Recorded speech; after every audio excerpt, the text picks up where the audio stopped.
You don't walk in your sleep, do you? What? You'll find out. Tighten up! Hot floor!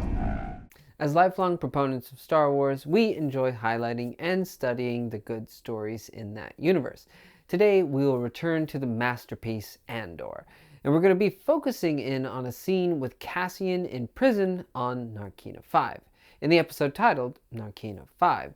We're not starting with the first scene where he arrives at the prison, but the first scene where the prisoners are allowed some free time to talk among themselves.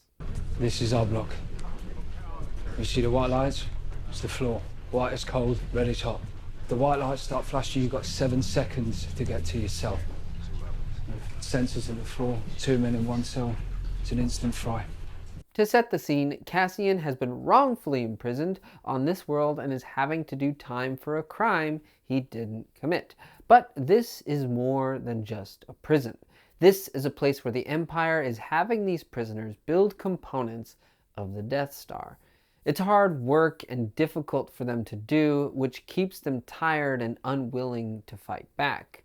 With the opening of this scene, we get the rules of this prison, and most importantly, how the floor works. This is a brutal place, meant to break the wills of these people. Tough way to start. Getting fried twice in one day. But perhaps in a few shifts, we can pull a winner. Once we get the basics of the prison out of the way, Jim asks Cassian what he did. Of course, Cassian says that he did nothing, but the response we get from Jim is that there is a lot of that going around lately. This can be seen as a throwaway line, but it makes so much more sense when we put in the fact that the context of Cassian's arrest is that he was literally just walking on a beach. So the Empire has been doing this a lot recently, just picking up people and sending them to prison. And why would they need to do this? Because they're trying to finish building a Death Star. And what's a better solution to labor shortages than a few extra prisoners to keep your assembly line going strong? So what did you do? Nothing. A lot of that lately. At least you know where you stand from the start, no surprises. Then we get into the crux of the scene. One of the other prisoners tells Jim to ask him already. There's something that they want to know. Jim says that they doubled everyone's time the previous month, and we're told that something big happened on the outside. They say there's a public order resentencing directive. The prisoners were told that a policy was passed that caused all of their sentences to double. The Empire wanted the labor they were providing and didn't want to see anyone leave. So they doubled their sentences and said that it was part of this directive. People must be talking about it. About what? The public order resentencing directive. It's been a tough month here waiting for news. Can't help but wonder what people are saying. He's never heard of it.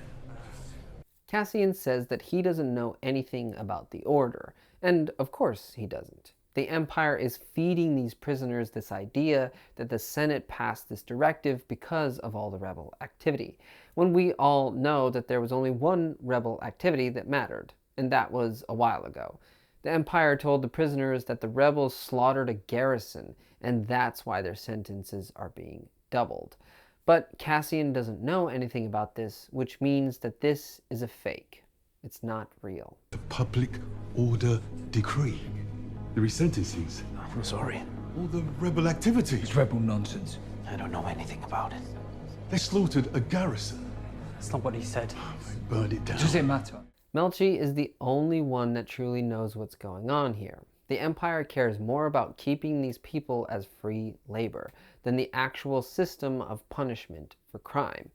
Melchi stands and walks over to Andor, taking the power of the scene into his hands. He walks up and tells Cassian that he shouldn't look at his number, because that number is an arbitrary thing that was given to him when he was imprisoned for doing nothing, as he said. Kino looks over and sees that the men have somewhat gathered around Cassian and wants to make sure that they don't get in trouble for it. Don't ever look at the number. Double, triple, it doesn't matter. Hey! You're in till they don't want you anymore. Enough! Get straight with that. Melchi! Anyone who thinks they're getting it now is dreaming. Those days are over. As Kino starts to try to break up the meeting, Melchi says that Cassian is here till the Empire doesn't want him anymore, which we will come to find out is absolutely true. We literally see other prisoners die and get replaced. We find out that Kino is nearly done with his time, but of course, they add time to his sentence. Melchi is 100% right. The Empire is going to use these men until they give out. And why? Because they can. Melchi is the only one here at this time that tells Cassian how it is.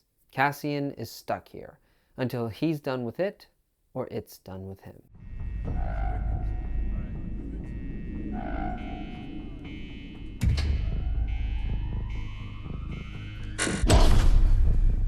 This is the first time that Cassian gets some time to talk to the other prisoners and find out what's really going on.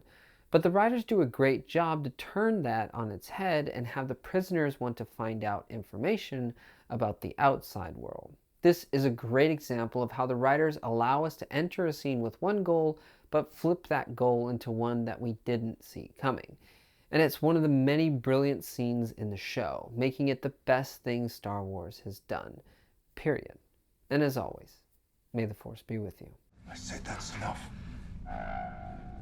Return to your cells immediately. 30 seconds on red floor.